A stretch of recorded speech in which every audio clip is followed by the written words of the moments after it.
এখন বাজে 2:30। তো কিছুক্ষণ আগে প্রসাদ সবাইকে দিয়ে ঠিয়ে জাস্ট বাড়ি ফিরলাম। এখন রান্না করব খিচুড়ি আর আলুর দম। জানি না কতটা করতে পারবো, প্রচণ্ড টায়ার্ড লাগছে। পুজো অনেকক্ষণ শেষ হয়েছে, কিন্তু এই প্রসাদ দিতে একটুখানি দেরি হয়ে গেল।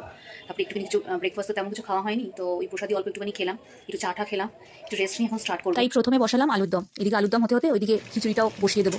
যতটা তাড়াতাড়ি সম্ভব হয় করার চেষ্টা করবো। পুজোর দিনে খিচুড়ি আর আলুর দম মাস্ট, তাই না? ছোটোবেলার কথা মনে আছে, খিচুড়ি একটু আমার পছন্দের খাবার ছিল না। খিচুড়ি কেন, আলুর দমও পছন্দের খাবার ছিল না। মাছ মাংস হলেই আমার খাওয়াটা হয়ে যেত। কিন্তু এখন এই বয়সে এসে যেন সব কিছুই ভালো খাই। খিচুড়ি তো ভালো খাই, তার সাথে আলুর দম সেটাও খুব পছন্দের খাবার হয়ে উঠেছে। এখন মাঝে মাঝে মনে হয় হয়তো নিজের হাতে রান্না করে কষ্ট করে খেটে খুঁটে করি বলেই হয়তো রান্নাটা আমার কাছে অমৃত লাগে। কে জানে, মনে হচ্ছে মা ফোন করেছে। হ্যাঁ, মাই ফোন করেছে। প্রতিদিনই একবার হলেও মা ফোন করে জিজ্ঞাসা করে কি রে, কি রান্না করলি, কি করছিস। যতই বয়স হয়ে যাক না কেন, মাদের একটা চিন্তাই থাকে তাদের সন্তান কি করছে না করছে, আদৌ ঠিক করে করতে পারছে তো সব। যখন বলি মা এই রান্না করেছি ওই রান্না করেছি, আমার মা আমাকে বলে বাবা এত কিছু রান্না করলি তুই। আসলে ছোটবেলা থেকেই কাজের এত পটু আমি ছিলাম না। কিছু একটা কাজ করতে বললি নাটাই আমার বেশি থাকতো। তাই এখন যখন কাজের কথা শোনে সত্যি আমার মা খুব অবাক হয় যে আমার মেয়ে এখন এত কাজ পারে করতে। ওইদিকে আলুর দমটা প্রায় হয়েই এসছে, আর এখানে এবার বসাবো হচ্ছে খিচুড়ি। এখন প্রায় 3:30 বাজতে চললো। আশা করি 8 ঘন্টার মধ্যে রান্নাটা হয়ে যাবে।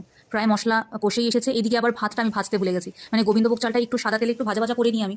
অনেক সময় ঘি দিয়েও অনেকে ভাজে, তো আমি আর আলাদা করে ঘি দিয়ে ভাজিনি, সাদা তেলই ইউজ করেছি। এই যে এখানে আলুটাও কষে এসেছে, একটুখানি আলুও দেবো খিচুড়ির মধ্যে। খিচুড়িতে আলুটা একটুখানি ভেঙে খেতে বেশ ভালোই লাগে। হ্যাঁ, আলাদা করে আলুর দম করছি, কিন্তু হলেও যেন খিচুড়ির মধ্যে আলু দিলে বেশ ভালোই লাগে।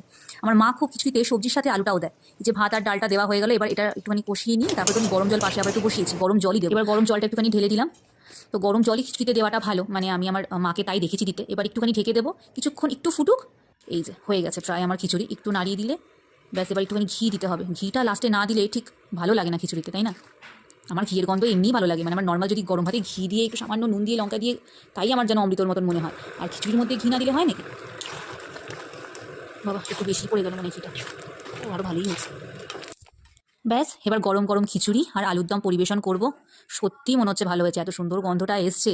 খিচুড়িও যে কোনোদিন ভালো খাবো এটা ভাবিনি আমি। আবার আমার জন্য একটু টমেটো দিয়েছি, আমার আবার একটু টমেটো ভেঙে খেতে বেশ ভালো লাগে। এই যে একদম রেডি প্লেটে, এবার দিয়ে দেখি কিরকম বলে।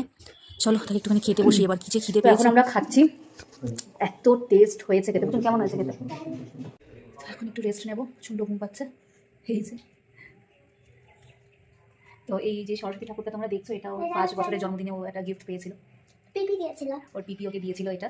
এত সুন্দর ঠাকুর। তো এবার এই জন্য ভাবলাম যে ঠাকুর আমি কিনবো না, এই ঠাকুরকেই অভিষেক করে ঠাকুরকে প্রতিষ্ঠিত করতে হয়, ঠাকুরকে প্রাণ প্রতিষ্ঠিত করতে হয়। পরে বোঝাবো তোমাকে। আমি কাছের থেকে একটু দেখিয়ে দিচ্ছি তোমাদেরকে।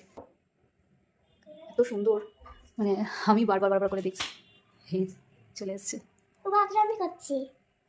আমি সারাদিন আমার এই মিনি ব্লগ কেমন লাগলো অবশ্যই জানিও। টাটা।